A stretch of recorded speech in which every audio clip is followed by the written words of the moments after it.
내게 말하라. 율법 아래에 있고자 하는 자들아, 율법을 듣지 못하였느냐? 기록된 바 아브라함에게 두 아들이 있으니 하나에게는 여종에게서 하나는 자유 있는 여자에게서 났다 하였으며 여종에게는 육체를 따라 났고 자유 있는 여자에게서는 약속으로 말미암았느니라. 이것은 비유니 이 여자들은 두 언약이라. 하나는 시내산으로부터 종을 낳은 자니 곧 하갈이라. 이 하갈은 아라비아에 있는 시내산으로서 지금 있는 예루살렘과 같은 곳이니 그가 그 자녀들과 더불어 종노릇하고 오직 위에 있는 예루살렘은 자유자니 곧 우리 어머니라. 기록된 바 잉태하지 못한 자여 즐거워하라. 상고를 모르는 자여 소리질러 외치라. 이는 홀로 사는 자의 자녀가 남편 있는 자의 자녀보다 많음이라 하였으니 형제들아 너희는 이삭과 같이 약속의 자녀라. 그러나 그때 육체를 따라 난 자가 성령을 따라 난 자를 박해한 것 같이 이제도 그러하도다. 그러나 성경이 무엇을 말하느냐? 자유 있는 여자의 아들과 더불어 유업을 얻지 못하리라 하였느니라. 그런즉 형제들아 우리는 여종의 자녀가 아니요 자유 있는 여자의 자녀니라. 하나님의 말씀입니다. 하나님께 감사합니다. 모든 사람은 하나님의 은혜로만 구원을 받습니다. 첫사람인 아담을 포함하여서 하나님의 은혜 없이 구원을 받은 사람은 단 한 사람도 존재하지 않습니다. 종교개혁이 일어났던 이 16세기에도 성경에서 이탈한 많은 문제들이 일어나고 있었는데 그 중에 하나가 하나님의 은혜만으로는 구원을 받을 수 없으니 우리 인간편에서의 공로가 필요하다는 것이었습니다. 이러한 잘못된 주장에 대해 종교개혁자들은 오직 믿음과 오직 은혜라는 성경적인 진리를 주장함으로써 사람의 구원이 전적으로 하나님의 은혜와 하나님의 주권 아래에 있음을 확인케 하였습니다. 이러한 종교개혁으로 인해 공로주의적인 구원과는 사라진 것처럼 보이지만 오늘날에도 여전히 우리 안에 율법주의적인 태도들이 나타나고 있음을 발견하게 됩니다. 내가 더 신앙생활을 열심히 함으로 그에 대한 합당한 보상을 받을 수 있다라고 생각하거나 혹 나에게 안 좋은 일이 일어난다면 내가 뭘 잘못해서 그런 것은 아닌가 하는 생각과 같이 나의 자격과 나의 조건에 따라 하나님의 손길도 바뀐다고 생각을 하는 것입니다. 그래서 신앙생활에도 지성이면 감천이다라는 말이 필수적인 것처럼 여겨지곤 합니다. 그러니 공로주의적인 구원과는 중세 천주교회만의 문제가 아니라 사람이면 누구나 가지고 있는 기본적인 세팅값이다라고 말을 할 수가 있습니다. 하나님의 형상으로 창조함을 받은 자들이 죄로 인해 타락하고 부패해버리자 왜곡된 종교성이 잘못된 방식으로 하나님을 찾고 하나님께 나아가려고 하게 된 것입니다. 그래서 우리는 날마다 성경으로 돌아가야 합니다. 성경을 통해 복음이 약속하는 바를 확인해야 하며 또 성경을 통해 과거의 성도들이 걸어갔던 걸음 속에서 우리가 나아가야 할 바를 확인해야 하는 것입니다. 오늘 본문의 갈라디아 성도들은 바울을 통해서 복음을 받아들였지만 잘못된 교훈에 의해서 큰 영향을 받고 있었습니다. 21절을 보면 내게 말하라 율법 아래에 있고자 하는 자들아 라고 사도 바울이 이야기합니다. 그들은 복음을 듣고 예수 그리스도를 구주로 믿고 받아들였지만 오히려 율법 아래에 있고자 했습니다. 율법을 지킴으로 하나님 앞에 나아가고 율법을 행함으로 스스로 하나님과의 관계를 유지할 수 있으리라 생각을 한 것입니다. 그래서 그들은 각종 절기를 지키며 할례를 행하고 율법을 지키는 노력들이 필요하다라고 여겼던 것입니다. 바울은 이런 자들을 향해서 다음과 같이 말합니다. 21절 이어지는 말씀과 22절입니다. 율법을 듣지 못하였느냐? 기록된 바 아브라함에게 두 아들이 있으니 하나는 여종에게서 하나는 자유 있는 여자에게서 났다 하였으며 갈라디아 사람들이 정말로 율법 아래에 있고자 했다면 그들은 율법이 말씀하는 참된 진리를 이해할 필요가 있었습니다. 그렇게 함으로써 할례와 절기 등을 지킴으로 율법 아래에 있다라고 생각하는 것이 얼마나 비율법적인지를 그들은 깨달아야만 했던 것입니다. 그래서 바울은 갈라디아 교회를 향해 율법이 말씀하는 바를 듣지 못했느냐라고 함으로써 그 두 아들의 이야기를 시작합니다. 아브라함에게는 두 아들이 있었습니다. 하나는 여종인 하갈에게서 낳은 이스마엘이었습니다. 하갈은 아브라함을 통해 아들을 낳긴 낳았지만 신분 자체가 종이었습니다. 그래서 그녀를 통해서 나온 이스마엘 또한 아브라함의 자식이었지만 종으로 태어났고 종노릇하는 자였습니다. 그리고 아브라함의 또 다른 아들이 있었는데 사라에게서 낳은 이삭입니다. 사라는 여종이 아니라 아브라함의 부인이었습니다. 그러니 그녀에게서 낳은 아들 또한 종이 아니라 자유 있는 자로서 생활하게 된 것입니다. 그러니까 아버지는 동일합니다. 아버지는 똑같지만 어머니가 누구냐에 따라 종과 자유자로 나뉘게 된 것입니다. 근데 이러한 특징에 대해서 23절은 이렇게 이야기합니다. 여종에게서는 육체를 따라 낳고 자유 있는 여자에게서는 약속으로 말미암았느니라. 이 두 사람은 각각의 특징을 가지고 있습니다. 먼저 이스마엘의 특징은 육체를 따라 낳았다는 것입니다. 육체를 따라 낳았다는 것은 그의 탄생이 생물학적인 과정을 통해서, 지극히 자연적인 방법을 통해서 태어났다는 것을 의미합니다. 우린 잠시 창세기를 통해서 이스마엘과 이삭이 어떤 과정을 통해서 태어났는지를 살펴보도록 하겠습니다. 창세기 16장입니다.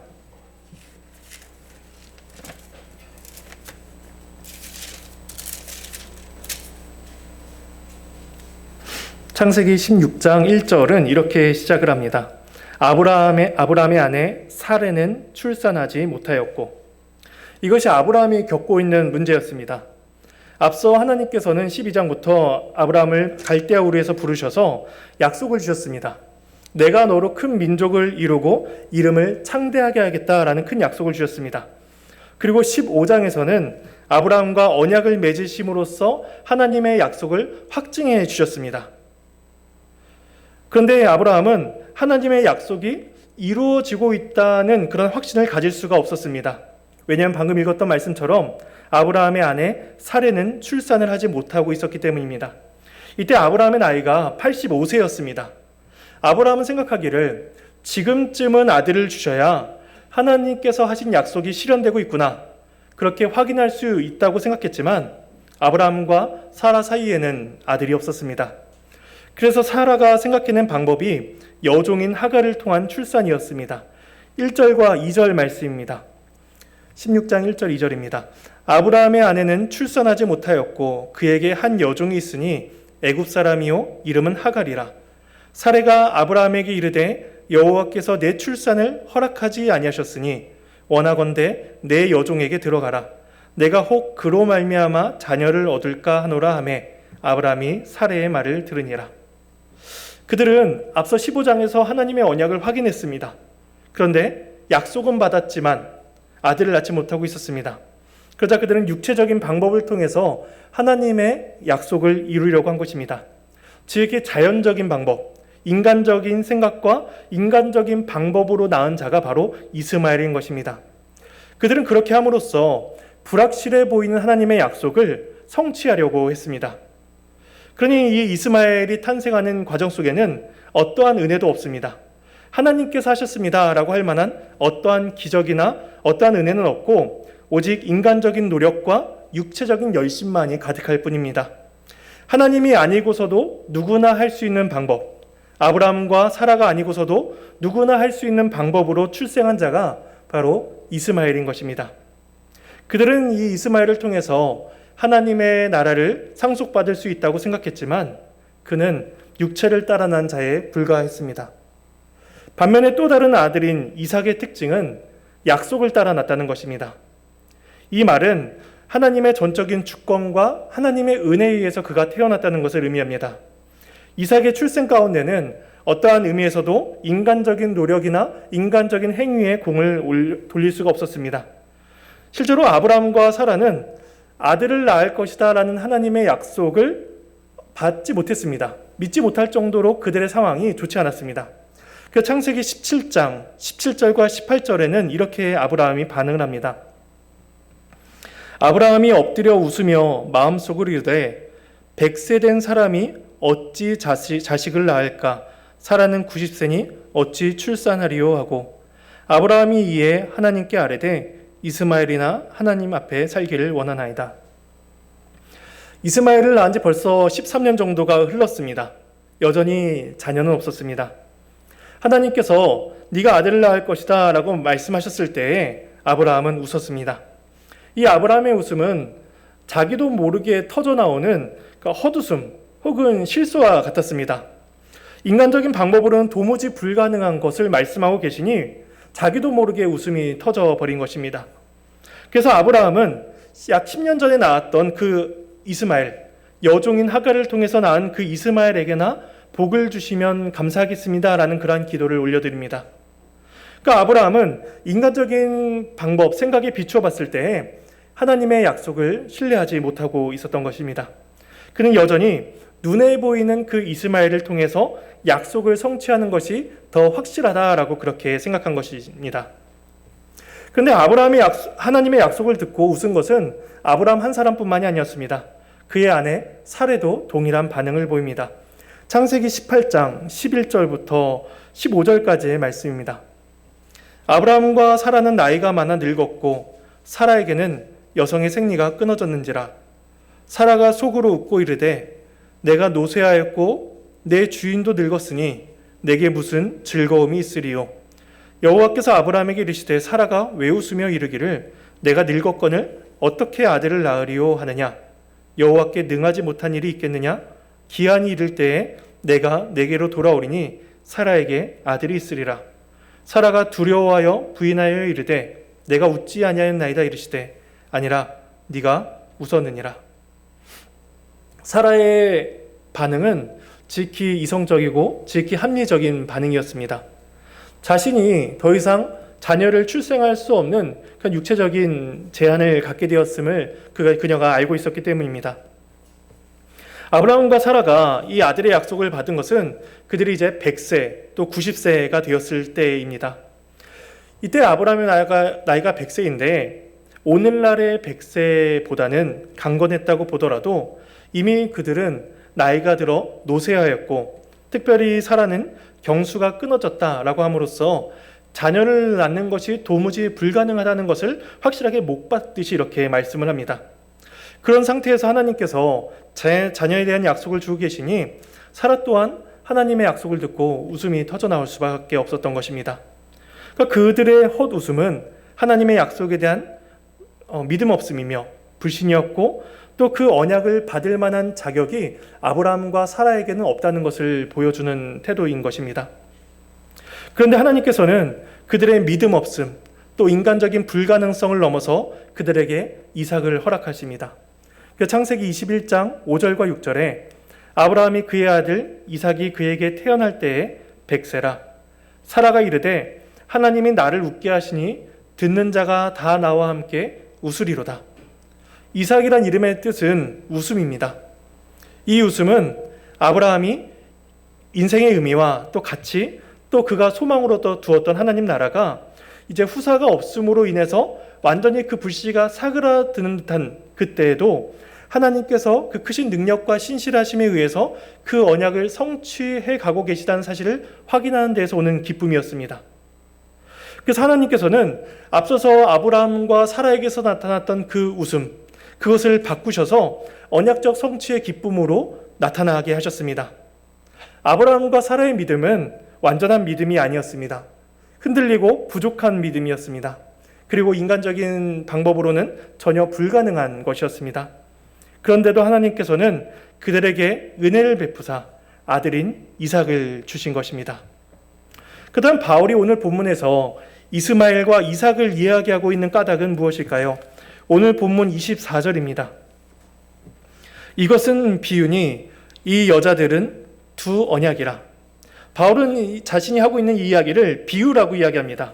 그러니까 이 표면적인 이야기 외에 다른 의미를 부여하고 있다는 것이죠. 그래서 바울은 이 두 여자들을 가리켜서 비유로 두 언약이라고 표현합니다. 두 언약이 무엇을 의미하는지 24절과 25절에 이렇게 이야기합니다. 하나는 신의 산으로부터 종을 낳은 자니 곧 하갈이라. 이 하갈은 아라비아에 있는 신의 산으로서 지금 있는 예루살렘과 같은 곳이니 그가 그 자녀들과 더불어 종노릇하고. 먼저 한 언약은 신의 산으로부터 종을 낳은 언약입니다. 신의 산은 모세가 하나님으로부터 십계명을 받은 곳이며 율법을 통하여 언약의 의무를 상기시키시는 곳이 바로 시내산입니다.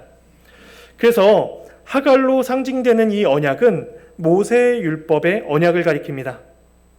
그런데 이 율법은 하갈이 여종의 신분으로서 아브라함의 아들을 낳았던 것처럼 모세의 율법 또한 이스라엘을 종노릇하게 하는 언약으로서 주어지고 있다는 것입니다. 그러니까 자유를 주는 언약이 아니라 또 약속의 자녀라 인정받을 수 있는 그 언약이 아니라 종을 낳는 언약으로서 율법이 역할을 하게 되었다는 것입니다. 따라서 모든 사람은 율법 앞에서 종의 두려움을 가지고 서게 됩니다. 율법은 분명히 해야 할 것과 하지 말아야 할 것을 우리들에게 가르쳐 주고 있으며 그에 따른 절대적이고 완전한 순종을 요구합니다.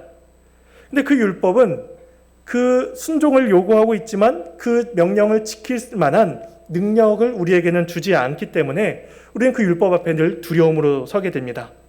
그러니까 타락한 인간에게 율법은 사망일 뿐 생명이 되지 못합니다. 그런데 바울은 율법을 받은 시내산이 지금 있는 예루살렘이 같은 곳이다 라고 그렇게 24절에 5절에서 말씀을 하고 있습니다. 바울이 시내산과 예루살렘을 연결하고 있는 까닭은 시내산에서 주어진 그 율법이 이스라엘을 종노릇하게 했던 것처럼 그 당시 예루살렘의 영적인 상태가 어떠한 것인지를 지금 말씀해 주고 있습니다. 그 당시 예루살렘에서는 율법교사인 서기관과 바리새인들이 백성들에게 율법을 지킬 것을 엄격히 강제하고 있었습니다. 그래서 유대인들은 율법을 지킴으로 의롭다함을 받을 수 있다라고 그렇게 생각을 했던 것입니다. 그리고 그 율법을 지금 갈라디아 지역의 그 갈라디아 교인들에게 가지고 와서 동일하게 요구를 하고 있는 것입니다. 너희도 할례를 행하고 절기를 지키라. 그리하여 의롭다함을 받을 수 있다라고 그렇게 요구했던 것입니다. 하지만 이 율법은 그들에게 해방과 자유가 아니라 억압과 속박으로 주어질 뿐입니다.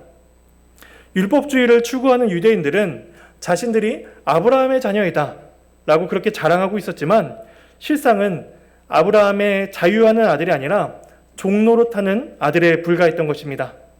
그들은 사람의 지혜와 사람의 방법으로 이스마엘을 낳아서 하나님의 나라를 유업으로 받을 수 있다라고 생각했던 것처럼 자신들의 공로와 자신들의 노력으로 하나님의 나라를 상속받을 수 있다라고 그렇게 생각했던 것입니다. 그래서 바울은 종노릇하는 언약과 대비해서 또 다른 언약을 26절에서 말씀합니다. 오직 위에 있는 예루살렘은 자유자니 곧 우리 어머니라. 땅에 있는 예루살렘과 대비가 되는 것은 위에 있는 예루살렘입니다.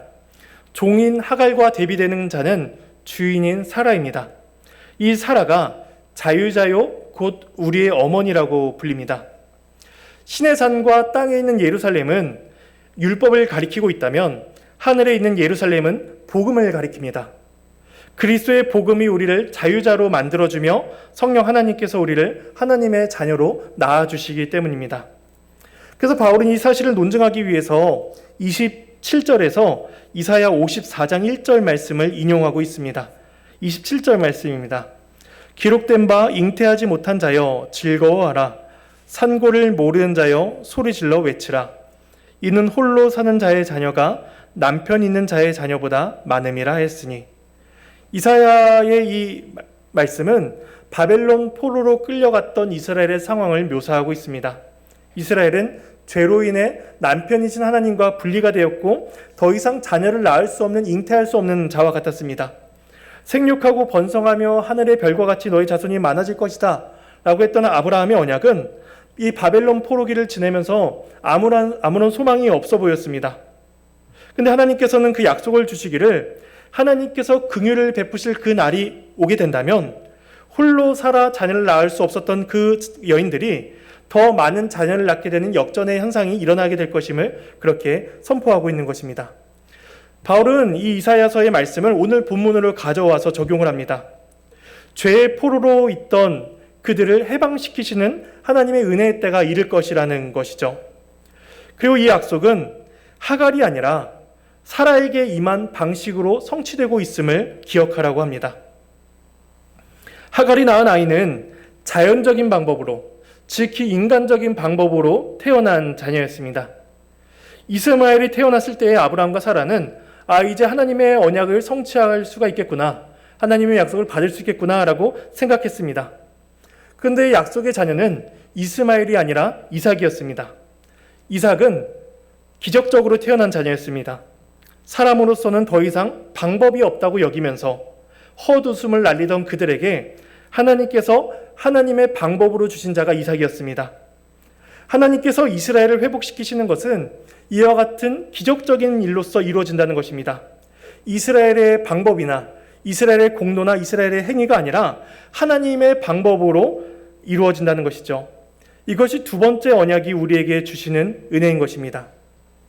그렇다면 이 두 번째 언약, 하늘로부터 오는 그 자유하는 언약이 그들에게 어떻게, 언제 실현이 되고 있을까요? 바울은 이에 대한 답을 갈라디아 성도들 자신을 돌아보라고 권면합니다. 28절에 형제들아 너희는 이삭과 같이 약속의 자녀라. 바로 너희가 그 약속의 자녀라는 것입니다. 너희에게서 이사야 예언의 그 궁극적인 성취가 이루어지고 있다는 것입니다. 갈라디아 성도들은 사람의 방법이나 율법의 행함으로써 하나님 나라를 받은 자가 아니라 하나님의 약속으로 태어난 자들이었습니다. 잉태될 수 없는 자, 태어날 수 없는 자들을 하나님께서 태어나게 하신 것입니다. 그런데 여기에는 하나님의 일하심만이 있습니다. 사람의 방법에는 어떠한 기적이나 어떠한 은혜도 없습니다. 그러나 하나님의 방법에는 약속과 성취가 나타납니다. 그래서 이 갈라디아 교회는 이전에 사도 바울이 자신들에게 전하였던 복음, 사도 바울이 고백하기를 나를 사랑하사 나를 위하여 자기 자신을 버리신 하나님의 아들을 믿는 믿음 안에서 사는 것이다 라는 이 복음의 약속을 그들은 익히 받아들였던 자들입니다. 그런데 그들은 이제 종의 자녀가 아니라 약속의 자녀, 이삭과 같은 자녀로 태어났고 부름을 받았음을 사도 바울이 확인하라고 이야기하는 것입니다. 그들이 그리스도의 복음으로 초청을 받고 있고 그리스도 안에서 그 약속을 확인하고 있다면 그들은 약속의 자녀이며 이삭과 같은 자들이었습니다. 그래서 바울은 이어지는 내용 속에서 이스마엘과 이삭의 관계를 통해서 율법주의와 복음의 관계를 더 설명하고 있습니다. 29절입니다.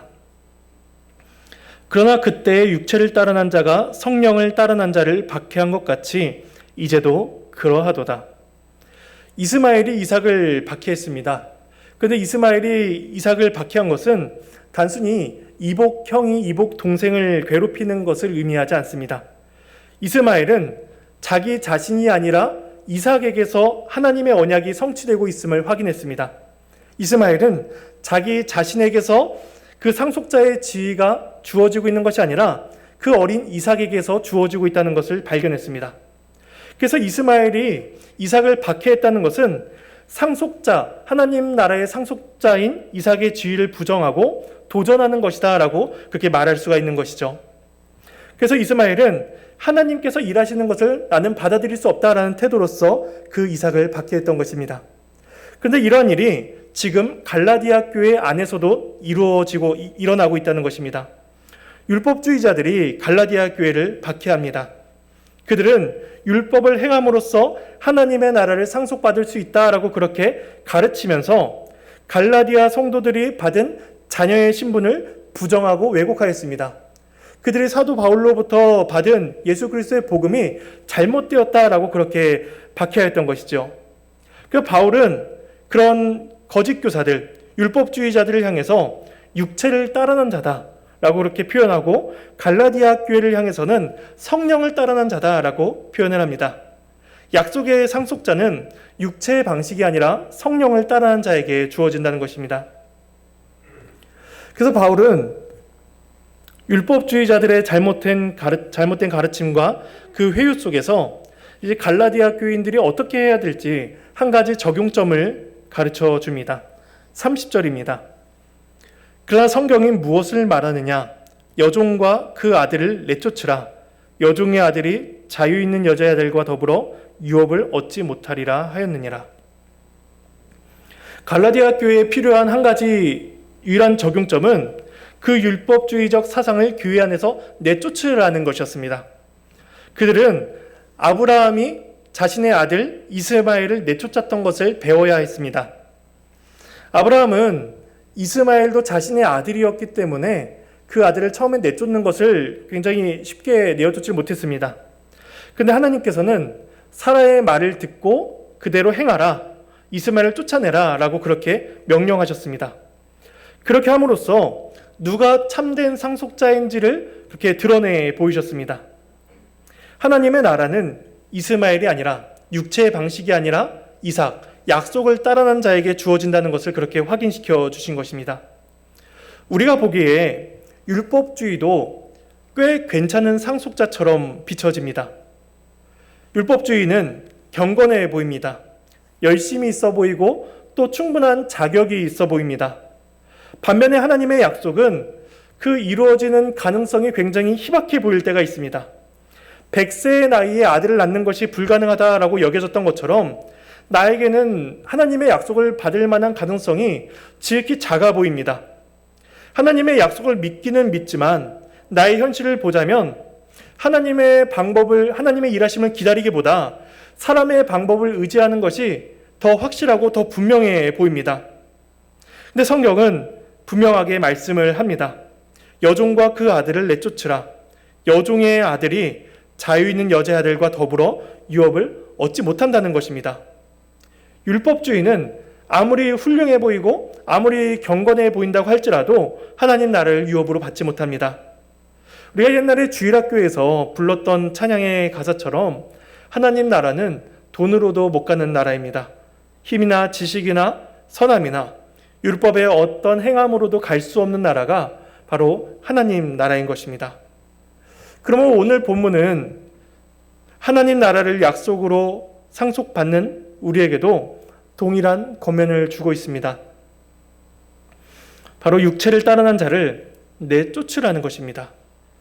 우리 안에 있는 율법의 확신과 내 안에 있는 자기 공로, 자기 자랑, 인간적인 모든 시도들을 다 내어 쫓으라는 것입니다. 구원은 오직 은혜로만 우리에게 주어집니다. 그리고 그것을 전적으로 받아들이는 오직 믿음으로만 우리에게 주어집니다. 우리는 아브라함과 같이 연약한 자들입니다. 나의 형편을 돌아볼 때 하나님의 약속에 대한 신뢰가 흔들리는 것을 느낄 만한 그러한 부족한 자들입니다. 그런데 하나님께서는 예수 그리스도 안에서 그 언약의 성취를 발견하게 하셨습니다.